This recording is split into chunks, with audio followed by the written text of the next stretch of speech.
Salam, perkenalkan nama saya Frankie Ronaldo Nopo, NIM 2103030088, Prodi Sosiologi kelas 1C semester 1. Saya ingin menyampaikan hasil review saya buku Dasar-Dasar Ilmu Politik tentang Hak Asasi Manusia.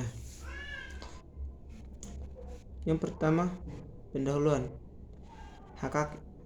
Hak asasi manusia biasanya dianggap sebagai hak yang dimiliki setiap manusia yang melekat atau inherent padanya karena dia adalah manusia.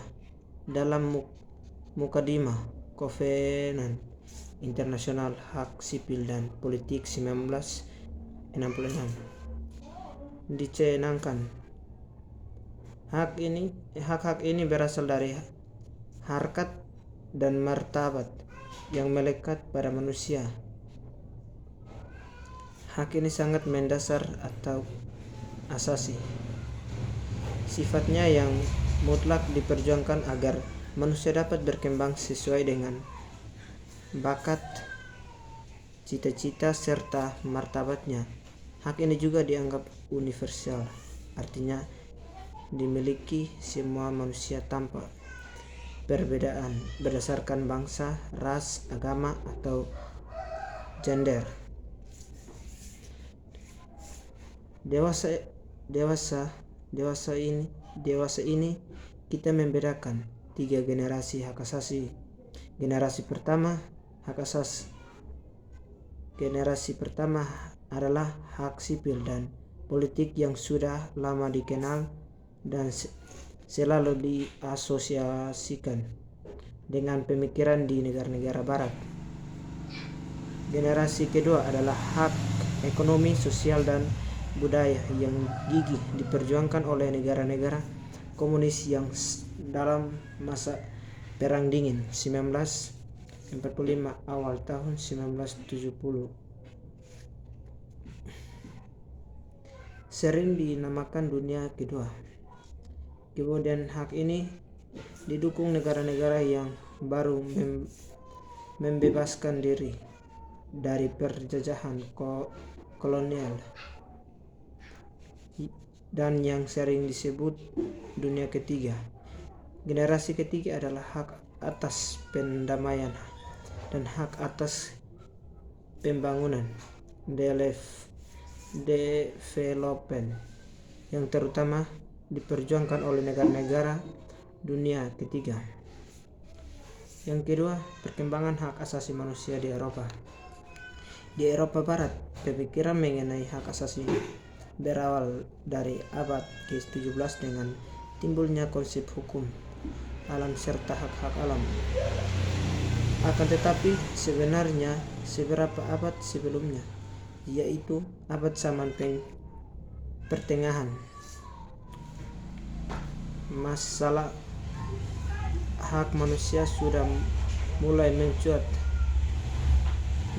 di Inggris. Pada tahun 1215 ditandatangani suatu perjanjian Magna Carta antara Raja Jones dari Inggris dan sejumlah bangsawan. Raja Jones dipaksa mengakui beberapa hak dari para bangsawan sebagai imbalan untuk dukungan mereka membiayai penyelenggaraan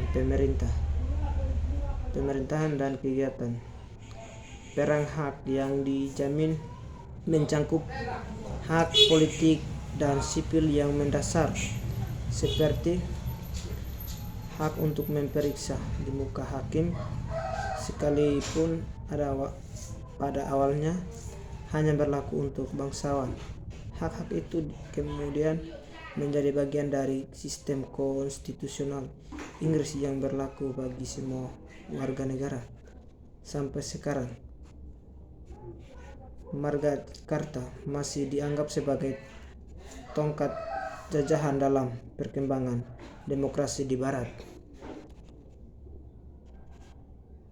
Yang berikut hak asasi manusia pada abad ke-20 dan awal abad ke-21.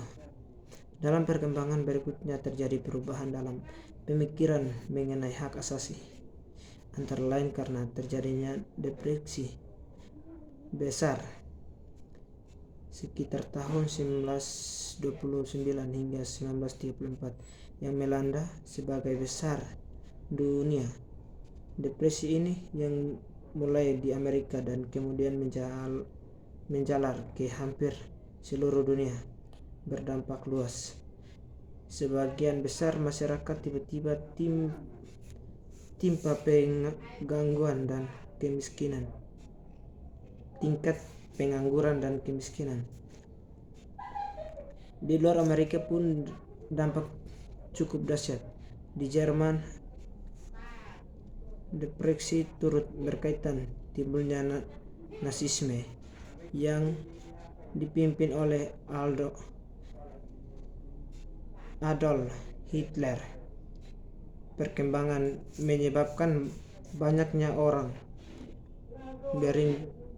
berimigrasi ke Amerika dan negara-negara demokrasi lainnya.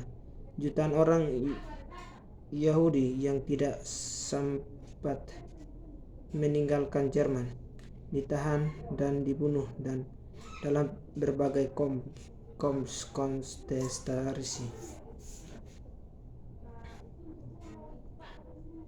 Dengan kata lain, jika suatu hak dianggap sebagai ancaman terhadap ideologi komunisme, maka hak itu tidak memperoleh perlindungan.